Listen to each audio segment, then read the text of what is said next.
World top rankings ఉన్న యూనివర్సిటీస్లో ఎలాంటి IELTS రాయకుండా ఫ్రీ ఎడ్యుకేషన్ అండ్ స్కాలర్షిప్ అందుకోవాలంటే contact Videsh consults.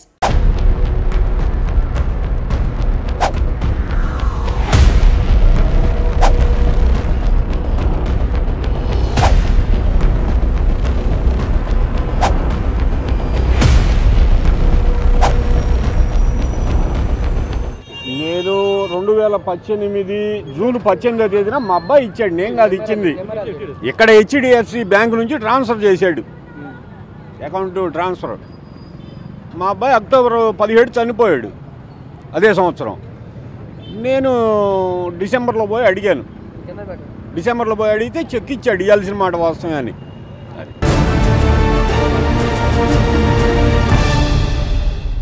Welcome to crime analysis. సినీ నిర్మాత బండ్ల గణేష్ కు ప్రకాశం జిల్లా కోర్టు సంవత్సరం జైలు శిక్షతో పాటు 95 లక్షల రూపాయల జరిమానా విధించింది. చెక్ బౌన్స్ కేసులో అతనికి ఊహించిన షాక్ తగలడంతో అతను వెంటనే ఒంగోలు నుంచి హైదరాబాద్ బయలుదేరారు. సో ఒక నెల రోజులు అప్పీల్ చేసుకుని టైం ఇవ్వడంతో కొంత ఊపిరి పీల్చుకున్నట్టు తెలిసింది. అయితే ఈ కేసు ఏంటి, ఈ కేసులో వివరాలు ఏంటి అనే విషయం, బండ్ల గణేష్ పై చెక్ బౌన్స్ కేసు వేసిన వెంకటేశ్వర గారు ప్రస్తుతం అంతా ఫోన్ లైన్ లో అందుబాటులో ఉన్నారు. ఆయన అడిగి పూర్తి వివరాలు తెలుసుకుందాం. సార్ నమస్తే అండి వెంకటేశ్వర గారు. సార్ ఏంటి సార్, మీరు ఎక్కడో ఒంగోలులో ఉంటారు, మీకు హైదరాబాద్ లో బండ్ల గణేష్ కి మధ్యన ఎలాగా మీకు పరిచయం ఏర్పడింది? ఈ వివాదం ఇంతవరకు రావడానికి ప్రధాన కారణం ఏంటండి? మా అబ్బాయి హైదరాబాద్ లో ఉండేవాడు అండి. ఓకే. నా కొడుకు పరిచయం. ఆహా. నా కొడుకు పరిచయం అయితే ఇట్లా అడుగుతున్నాడు, ఇచ్చేది అన్నాడు. సరే నీకు నమ్మకం అయితే ఇయ్య అన్నాను. జూన్ 18లో అంటే 2018 జూన్ 18 ఇచ్చాడు. 2018 జూన్ 18. ఇక్కడ HDFC లో అకౌంట్ ఉంది. ఓకే. ఒంగోలు నుంచి ట్రాన్స్ఫర్ చేశాడు. ట్రాన్స్ఫర్ చేస్తే మా అబ్బాయి అక్టోబర్ 17 అక్కడే కన్నమూడి గారు చనిపోయాడు. అయ్యో, ఎంత ట్రాన్స్ఫర్ చేశారండి? ఎంత ట్రాన్స్ఫర్ చేశారు? 95 లక్షలు. అంటే ఇంట్రెస్ట్ లేకుండా? ఇంట్రెస్ట్ కాదు, మళ్ళీ ఇస్తానని చెప్పి తీసుకున్నాడు. Hand loan. వాడికి పరిచయం కదా. ఓకే.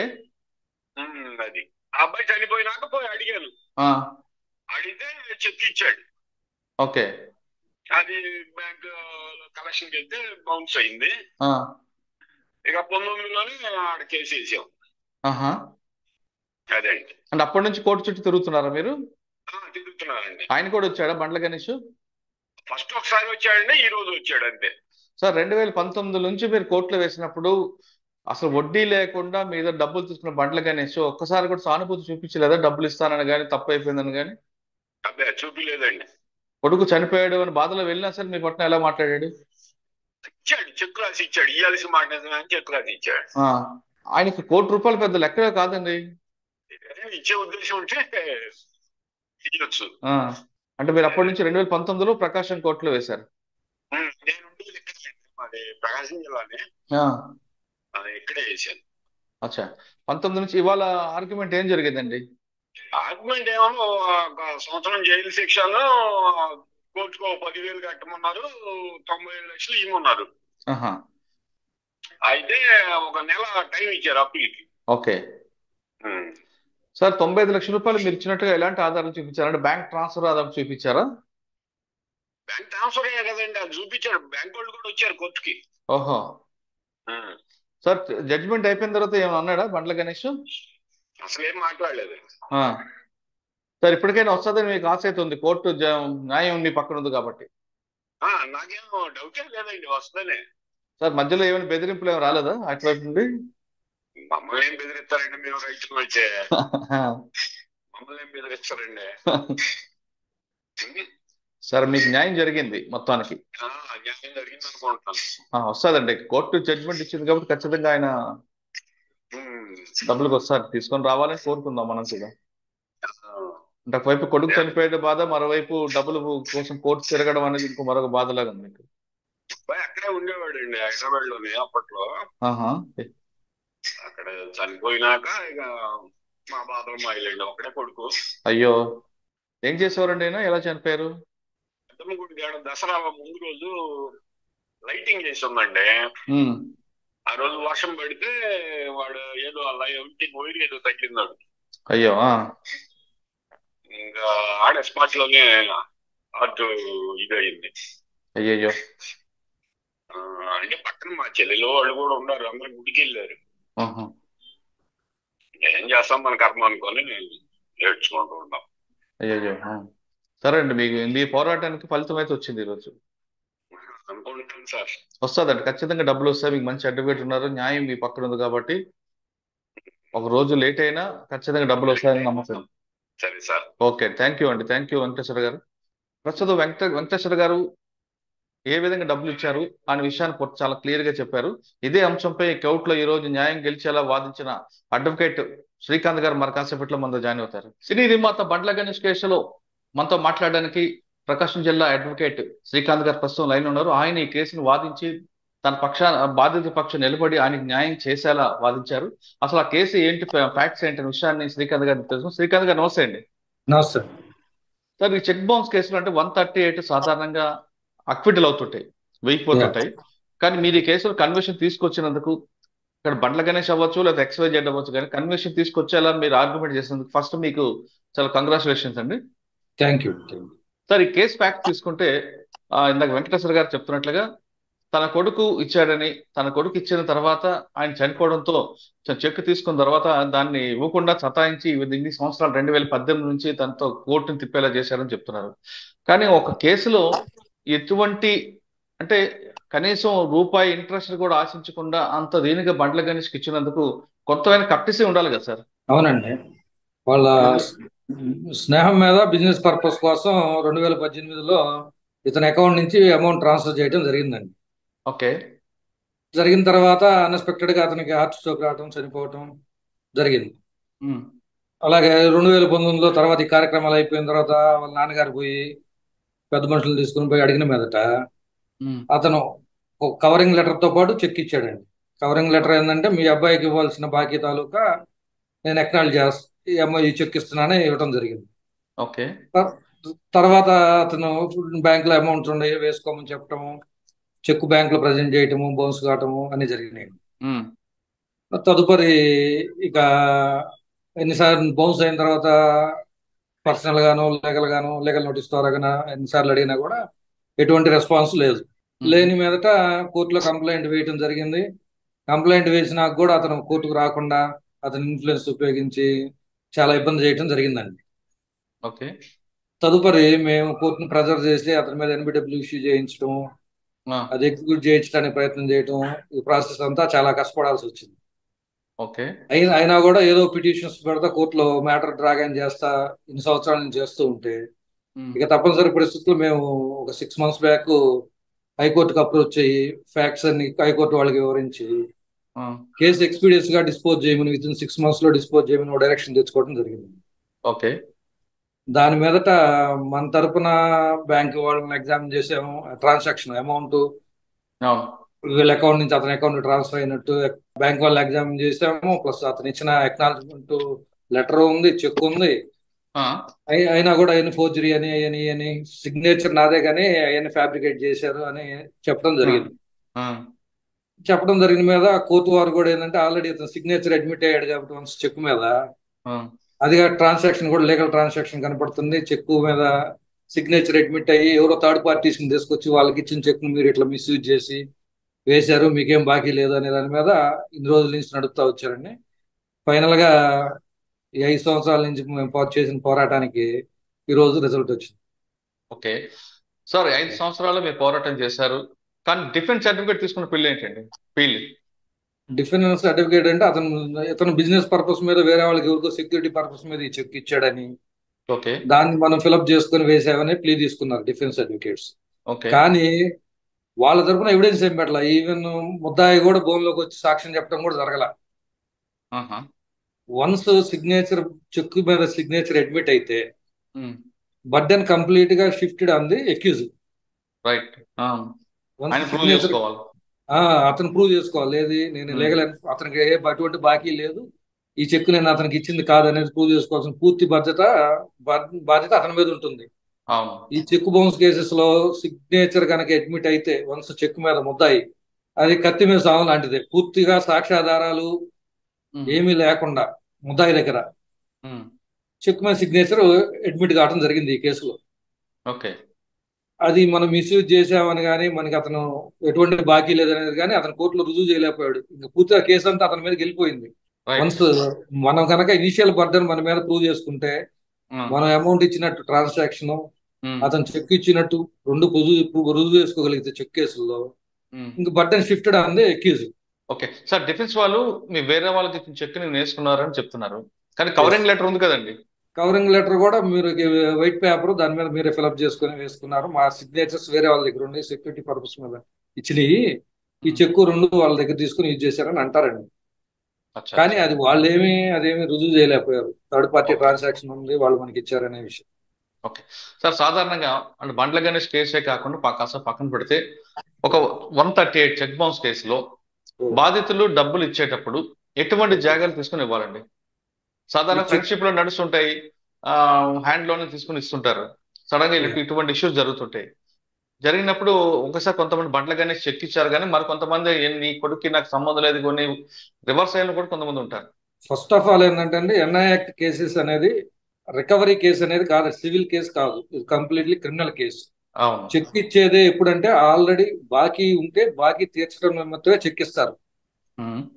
గతంలో ఇచ్చిన బాకీ అకౌంట్ ట్రాన్సాక్షన్ అన్నా జరిగి ఉండాలి, లేదంటే ఏదైనా ప్రామిసరీ నోట్ అయినా ఎగ్జిక్యూట్ చేసుకొని ఉంటే గతంలో అమౌంట్ ఇచ్చినప్పుడు ప్రాపర్ గా ఆ బాకీ మనం డిమాండ్ చేసినప్పుడు క్యాష్ బదులు చెక్ ఇస్తాడండి.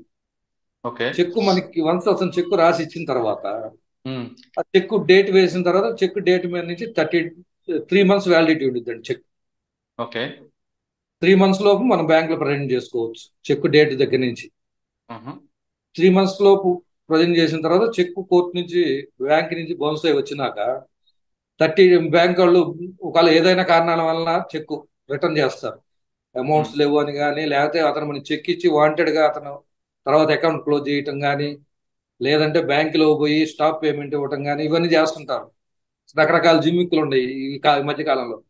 ఏ పర్పస్ మీద చెక్ రిటర్న్ అయినా కూడా చెక్ బ్యాంక్ వాళ్ళు ఏం చేస్తారంటే మనకి కవరింగ్ లెటర్ లో దాంట్లో రీజన్స్ మెన్షన్ చేసి పలానా కారణం వల్ల అకౌంట్ స్టాప్ పేమెంట్ ఇచ్చాడా, లేకపోతే అకౌంట్ క్లోజ్ చేశారా, ఫండ్స్ లేవా, ఏదో రీజన్ మీద రిటర్న్ ఇస్తారండి. ఇచ్చినాక 30 days లోపు మన అడ్వకేట్ ని కలిసి లీగల్ నోటీస్ ఇవ్వాలండి. ఆ లీగల్ నోటీస్ అతనికి రిసీవ్ అయినాక మనం 15 days వెయిట్ చేయాలి పేమెంట్ కోసం.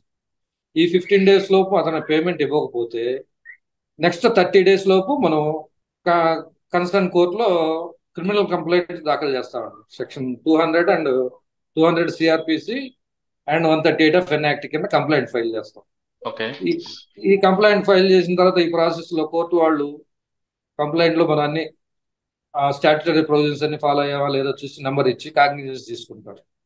తీసుకొని అతనికి నోటీస్ ఇస్తారండి. నోటీస్ ఇచ్చిన తర్వాత అతను అపీర్ అయిన తర్వాత కోర్టు వాళ్ళు అతను ముద్దాయి దగ్గర నుంచి షూరిటీలు అడుగుతారండి. 2 షూరిటీస్ అంటే రెగ్యులర్ గా అటెండ్ కావడానికి అతను థర్డ్ పార్టీ కింద షూరిటీస్ 2 అడుగుతారు. తర్వాత ఇప్పుడు రీసెంట్ అమెండ్మెంట్ ప్రకారం చెక్ ఆల్రెడీ నెంబర్ అయ్యి అపీరెన్స్ అయిన తర్వాత కోర్టు వారు 20% వరకు ఇంటీరియం కాంపెన్సేషన్ గా అవార్డ్ చేయొచ్చండి చెక్ అమౌంట్ లో. 10 to 20% అది description of the court recent amendment ప్రకారం. అది కంప్లైనెంట్ కి ఇంటీరియం రిలీఫ్ కింద 20% వరకు అతన్ని అక్యూజ్డ్ ని కంప్లైనెంట్ కట్టమని చెప్పి అడగవచ్చు. ఇది ప్రాసెస్. ఈ తర్వాత బోత్ పార్టీస్ ఎవిడెన్స్ ఎడిట్ చేసుకోవటం ఎంత జనరల్ ప్రాసెస్. ఓకే సార్, మీరు చెప్పినట్లు కాకుండా కొంతమంది ఏం చేస్తారంటే చెక్ ముందే అంటే కాన్స్పరెన్సీ డబ్బులు ఇవ్వకూడదు ఉద్దేశంతోనే లెఫ్ట్ హ్యాండ్ సంతకం పెడతారు. జనరల్ గా బ్యాంక్ లో రైట్ హ్యాండ్ ఉంటుంది, కానీ వాడు ఎగ్గొట్టాలని ఉద్దేశంతో లెఫ్ట్ హ్యాండ్ సంతకం పెట్టి చెక్ ఇస్తాడు. బ్యాంక్ వెళ్ళిన తర్వాత సైన్ నాట్ మ్యాచ్ అని వస్తుంది, ఇన్సెప్షన్ ఫండ్స్ అని రావు. వాట్ ఎవర్ రీజన్, ఆ రీజన్ మీద అయినా కూడా ఎన్ఐ యాక్ట్ ఫైల్ చేసుకోవచ్చు. చేసుకోవచ్చు. తర్వాత కావాలంటే సిగ్నేచర్ కంపారిజన్ పంపించినప్పుడు ఆ స్ట్రోక్స్ అర్థమైపోతాయి. ఈవెన్ మనం cheque issued in our presence కదా, అది లెఫ్ట్ హ్యాండ్ తో పెట్టాడా రైట్ హ్యాండ్ తో పెట్టాడా అనేది వీ కెన్ అసెస్. కాబట్టి మనం దాప్లీ తీసుకోవచ్చు, తీసుకొని దాన్ని కూడా కంపారిజన్ పంపిస్తే ఆ స్ట్రోక్స్ వస్తాయండి.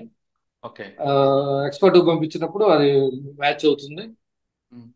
సిగ్నేచర్ మ్యాచ్ అయితే ఇంకా లైబిలిటీ అతని మీదకి వెళ్ళిపోతుంది. రైట్ అండి. అంటే ఇకపై ఎవరైనా డబ్బులు ఇచ్చేటప్పుడు ఎటువంటి జాగ్రత్తలు తీసుకొని ఇవ్వాలంటారు?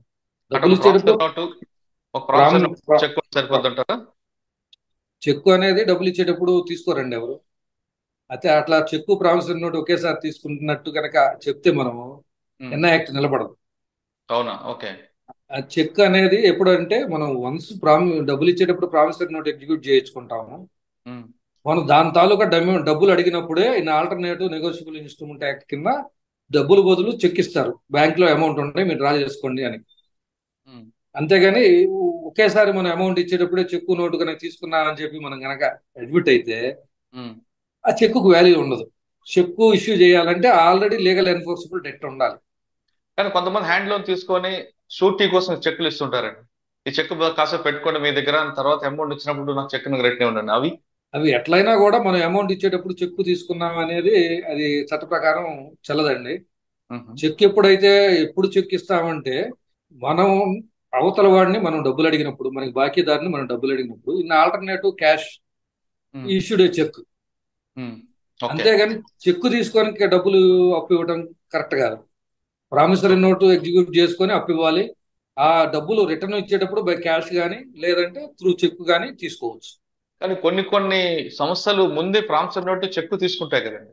తీసుకుంటాయి, వాళ్ళు తీసుకుంటారు కానీ వాళ్ళు డేట్స్ మట్టికి తర్వాత సబ్సిక్వెంట్ డేట్స్ వేసి ఫిలప్ చేస్తారండి. కాబట్టి మనం ముందుగా ఇచ్చినట్టు మనం రుజువు చేయలేం కదా. ఎక్కడ మన అగ్రిమెంట్ లో మనం ఎంటీ చెక్స్ ఇచ్చామని కానీ ఇవన్నీ ఉండవు. వాళ్ళు మనం ఒక బ్యాంక్ వాళ్ళే తీసుకుంటారు చెక్స్, లేదా ప్రైవేట్ ఇన్స్టిట్యూషన్స్ ఎంటీ చెక్స్ తీసుకుంటారు. ఎక్కడ మనం చెక్స్ వాళ్ళకి ఇచ్చినట్టు ఎట్లా మెన్షన్ చేయరు.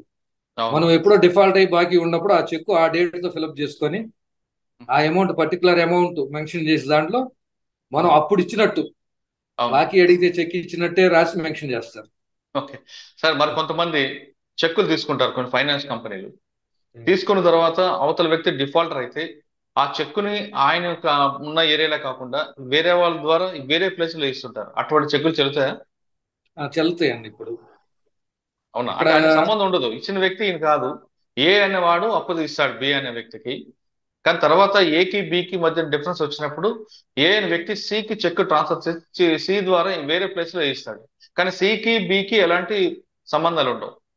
వన్స్ మనము ఎంటీ చెక్ మీద సిగ్నేచర్ పెట్టిస్తే ఇవ్వకూడదండి. అలా ఎంటీ చెక్ మీద ఎప్పుడు ఇవ్వకూడదు. మనం ఎవరికైతే బాకీ ఉంటామో వాళ్ళ పేర్లు రాసి దానికి కంప్లీట్ గా ఫిలప్ చేసి పేర్లు రాసి డేట్ వేసి అంతా కంప్లీట్ గా ఫిలప్ చేసిన తర్వాత ఇవ్వాలండి. అట్లా కాకుండా ఎంటీ చెక్ ఇచ్చామంటే you give authorization to anybody to fill up as their wish. అంటే మనం డబ్బులు తీసుకున్నప్పుడు ఎవరికి ఇచ్చామో వాళ్ళ పేరు, డేట్, ఎప్పుడు రిటర్న్ చేస్తామో ఆ డేట్ కంప్లీట్ రాసి ఇవ్వడం బెటర్. బట్ కంపల్సరీ ఇవ్వాలండి. కంపల్సరీ మనం ఎవరికైతే చెక్ ఇస్తామో వాళ్ళ డేటు, వాళ్ళ పేరు, ఏ రోజు ఇస్తామో డేటు, అమౌంట్ అన్ని కంప్లీట్ గా మనమే ఫిలప్ చేసేయాలండి. ఎంటీ చెక్ ఇచ్చామంటే మన జీవితాన్ని తీసుకుని వాడి చేతిలో పెట్టినట్టే, మన పిల్లగాడి చేతికి వెళ్ళినట్లే. సుప్రీంకోర్టు జడ్జిమెంట్ల ప్రకారం కూడా, రీసెంట్ సుప్రీంకోర్టు కూడా once you issued a blank cheque you gave authorisation to them to fill up as their wish. Okay sir, మనం వెనక్కి వెళ్దాం బండ్ల గణేష్ విషయంలో. సార్, ఈ రోజు జడ్జిమెంట్ వచ్చింది. జడ్జిమెంట్ లో 95 లక్షల రూపాయలు ఇవ్వాల్సిందితో పాటు సంవత్సరం జైలు శిక్ష, 10,000 రూపాయలు కోర్టు ఫీజులకి చెల్లించమన్నారు. రైట్? 10,000 రూపాయలు ఫైన్ అండి. ఫైన్. 95 లక్షలేమో చెక్ అమౌంట్ కాంపెన్సేషన్ గా విత్ ఇన్ 1 month లో అది పే చేయమన్నారు. ఓకే. 1 year conviction. అంటే పే చేసిన తర్వాత కూడా 1 year ఉండాల్సిందేనా? అంటే అది క్రిమినల్ కేసు కదండి. Compulsory unless the complainant and accused compromise, conviction అనేది అట్లానే ఉంటుంది. పేమెంట్ చేసినా కూడా వన్స్ చెక్ బౌన్స్ అయింది కాబట్టి క్రిమినల్ యాక్షన్ కింద 1 year పనిష్మెంట్, 357 కింద ముద్దాయికి కంప్లైనెంట్ కి 95 లక్షలు చెక్ అమౌంట్ పే చేయాలి ప్లస్ ఫైన్. సార్, ఫైన్ చాలా తక్కువ ఉంది కదండి. దాదాపు 4 సంవత్సరాల నుంచి ఆయన కోర్టు చుట్టూ తిరిగారు కదా, చాలా ఖర్చు అయి ఉంటుంది కదా. అంటే కాంపెన్సేషన్ ఇచ్చారు కదండి. ఫైన్ అమౌంట్ కొంత చట్టంలో ప్రకారం రిస్ట్రిక్షన్ ఉంటుందండి. ఫైన్ కాంపెన్సేషన్ ఇచ్చారు కదా, 95 lakhs కాంపెన్సేషన్ ఇచ్చారు. కాంపెన్సేషన్ కాకుండా they are liability to recover the amount by civil court. Okay. ఇది 1 month లో పే చేయలేదు అనుకోండి బండ్ల గణేష్, అప్పీల్కి మరి వేరే డిస్ట్రిక్ట్ కోర్టుకు, హైకోర్టుకు వెళ్ళారంటే అప్పుడు ఏ విధంగా ఉండవచ్చు? ఇప్పుడు పైన కోర్టుకి, అపిలేట్ కోర్టుకు వెళ్ళి అతను కింద కోర్టు సరిగా తీర్పు చెప్పలేదండి, అదే వాళ్ళ గ్రౌండ్స్ వాళ్ళకు ఉంటాయి. అపీల్ కూడా they have to file right to file appeal. అక్కడ వేసినప్పుడు ఏంటంటే కోర్టు అడ్మిట్ చేసుకొని వాళ్ళు కూడా ఈ ఫైన్ అమౌంట్ కట్టారు కాబట్టి చెక్ అమౌంట్ లో 20% మీరు డిపాజిట్ చేసే కండిషన్ మీద లోయర్ కోర్ట్ ఆర్డర్ మీద స్టే ఇస్తారు. ఓకే. స్టే ఇస్తే కన్విక్షన్ 1 year కన్విక్షన్ అనేది స్టే అవుతుంది. ఈ 95 lakhs అనేది కూడా subject to the deposit of the 20% amount stay వస్తుందని. సరే పైన అప్పీల్ కోర్టులో జడ్జిమెంట్ వచ్చిన తర్వాత కింద కోర్టు కన్ఫర్మ్ అయితే ఇంకా ఆటోమేటిక్ గా లోపల పోవాల్సిందే. ఒకవేళ లేదంటే వాళ్ళు ఏమైనా రివ్యూ చేసి ఏదైనా శిక్ష తగ్గేయటం సంథింగ్ ఏదో అట్లా ఉంటుంది. ఈ ప్రాసెస్ అవ్వడానికి ఎంత మరో 1 year పడుతుందా? కోర్టుల పరిస్థితులను బట్టి చెప్పలేమండి. ఇప్పుడు కూడా మాకన్నా ముందు కేసులు కూడా చాలా ఉన్నాయి. కాకపోతే మేమేంటంటే హైకోర్టు పోవటం, కేసు పరిస్థితులను వివరించటము, ఇక్కడ ఉండే జడ్జి గారు స్పీడ్ గా కేసు విచారణ చేయటము, హైకోర్టులో కూడా 6 months లోపు డిస్పోజ్ చేయమని డైరెక్షన్ ఇవ్వటము, ఇవన్నీ మనం తొందరగా చేసుకున్న దాన్ని బట్టి అవుతున్నాయండి. జిల్లా కోర్టులో పోతే కోర్టులు ఖాళీగా లేకుండా జడ్జెస్ ఉండి అంతా ఉండి అయితే 1 year 1.5 year లో డిస్పోజ్. ఒకవేళ హైకోర్టు కూడా కింద కోర్టు ఇచ్చిన జడ్జిమెంట్ ని అప్రూవ్ చేస్తుంది అనుకోండి, అప్పుడు ఏమవుతుంది? తప్పనిసరిగా అతను లోపల పోవాల్సిందండి. దాంట్లో అసలు బండ్ల గణేష్ జైలుకి పోకుండా ఉండాలని ఏం చేయాలంటారు? కాంప్రమైజ్ చేసుకోవటం, అప్పీల్ వేసుకొని అప్పీల్లో కంప్లైంట్ తో కాంప్రమైజ్ అయ్యి అమౌంట్ కట్టుకొని, గతంలో జరిగినవి కూడా ఉన్నాయి. గతంలో 7 years back 5-6 years back Hyderabad లో ఒక కేసులో ఇట్లా కన్విక్షన్ పడింది. సబ్సిక్వెంట్ గా అప్పీల్ పోయి అప్పీల్ పెండింగ్ ఉండగా కాంప్రమైజ్ లోక్ అదాలత్కి పంపించుకొని కాంప్రమైజ్ చేసుకోవచ్చు అండి. అప్పుడైనా అప్పీల్లో కూడా బోత్ పార్టీస్ అగ్రీస్ అయితే లోక్ అదాలత్ పంపించి సెటిల్ చేసుకోవచ్చు. కాంపౌండబుల్ అఫెన్సే. ఓకే సార్, ఇప్పుడు ఈ కేసులో బండ్ల గణేష్ నిజంగా డబ్బులు లేక ఆపుతున్నాడా, లేదు చెక్ నేను ఇల్లీగల్ గా ఆయన పవర్ లేదు కాబట్టి వెళ్ళాడని ఆపుతున్నాడండి? మీకు అసలు మీకు అనిపిస్తుంది? అంటే డబ్బులు లేకేం కాదండి, డబ్బులు ఉండేను. అతను జనరల్ గా అతని యాటిట్యూడే ఇది. గతంలో కూడా అతని మీద చాలా యాక్ట్ కేసులు ఉన్నాయి. ఏదైనా చివరికి వచ్చి కన్విక్షన్ పడి కాన్బట్ పరిస్థితుల్లోనే అతను అమౌంట్ కడతాడండి. అప్పుడు దాకా ఇచ్చిన వాళ్ళు ఏదో విధంగా హెరాస్ చేయటము ఇవన్నీ చేస్తా ఉంటాడు. అతని దగ్గర డబ్బులు లేకపోవడం అనేది లేదండి. డబ్బులు ఉన్నాయి కానీ సతాయించాలనుకుంటున్నాడు. మంచి బిజినెస్ మ్యాన్, పౌల్ట్రీ ఫార్మ్స్ ఉన్నాయి బాగా.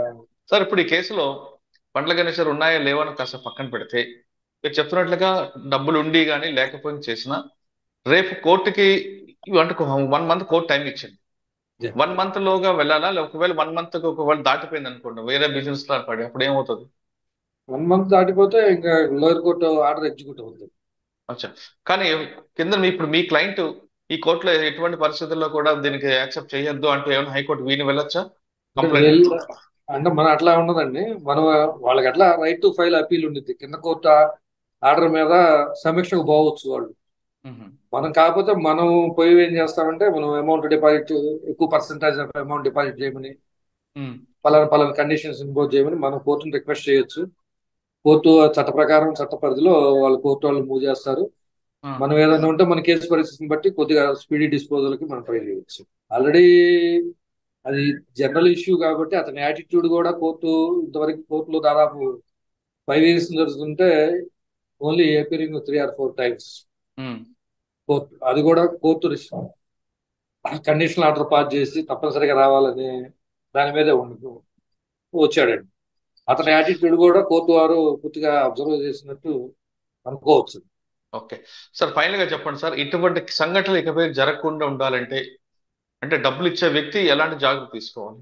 డబ్బులు ఇచ్చేటప్పుడు ప్రాపర్ గా ప్రామిసరీ నోట్ ఎగ్జిక్యూట్ చేయించుకోవటం కానీ, మీ ప్రెజెన్స్ లో అన్ని జరిగేటట్టు చూడాలి. అలాగే ముద్దాయిలు కూడా ఎవరైనా అప్పు తీసుకునే వాళ్ళు కూడా చెక్ ఇష్యూ చేసేటప్పుడు కానీ, లేదంటే ప్రోనోట్ మీద సంతకాలు పెట్టేటప్పుడు కానీ కంప్లీట్ గా మీరు ఎవరి దగ్గర అయితే బాకీ తీసుకుంటున్నారో ఆ పర్టికులర్స్ ఎంత అమౌంట్ అయితే తీసుకుంటున్నారో, ఏ రోజు అయితే తీసుకుంటున్నారో అవన్నీ తప్పనిసరిగా ఫిలప్ చేసి ఇవ్వండి. గుడ్డిగా సంతకాలు పెట్టి ఇవ్వద్దు. అదేగా డబ్బులు ఇచ్చేవాళ్ళు కూడా ప్రాపర్ గా చట్ట పరిధిలో అన్ని మీకు తెలియకపోతే దగ్గరలో ఉన్న న్యాయవాదులను కానీ ఎవరైనా తెలిసిన వాళ్ళ సలహాలు తీసుకొని ప్రాపర్ గా చట్ట ప్రకారం ప్రొసీడ్ అయితే ఇచ్చిన వాళ్ళకి నష్టం ఉండదు, తీసుకునే వాళ్ళకి ఎటువంటి నష్టం ఉండదు. ఓకే, ఇకపై డబ్బులు ఎవరైనా ఇచ్చినా తీసుకున్నా లీగల్ గా కరెక్ట్ గా చూసుకొని ఇవ్వాలంటున్నారు శ్రీకాంత్ గారు. ఒకవేళ మనకు అవసరం ఉంది కదా అని వాళ్ళు ఎక్కడ పెట్టమంటే సంతకాలు పెడితే తర్వాత అది మీ మెడకి చుట్టుకోవడం ఖాయం అంటూ శ్రీకాంత్ గారు చెప్తున్నారు. తీసుకున్న వ్యక్తి కూడా ఇచ్చే వ్యక్తి యొక్క అలసలు తీసుకొని ఎక్కడ పడితే సంతకాలు పెట్టించుకోకుండా ప్రాపర్ గా లీగల్ గా వెళ్తే మీ డబ్బులు మీకు ఎక్కడికి పోవంటూ శ్రీకాంత్ గారు సూచిస్తున్నారు. ఇది బండ్ల గణేష్ విషయంలో కేసులో శ్రీకాంత్ గారితో ఎక్స్క్లూజివ్ ఇంటర్వ్యూ. వచ్చే వారం మరో గెస్ట్తో మళ్ళీ కలుద్దాం. అంతవరకు నమస్తే. Thank you sir. Thank you Srikanth గారు. ఈ డిబేట్ లో పాల్గొన్న బాధితులు వెంకటేశ్వరరావు గారికి మీకు ప్రత్యేకంగా ధన్యవాదాలు.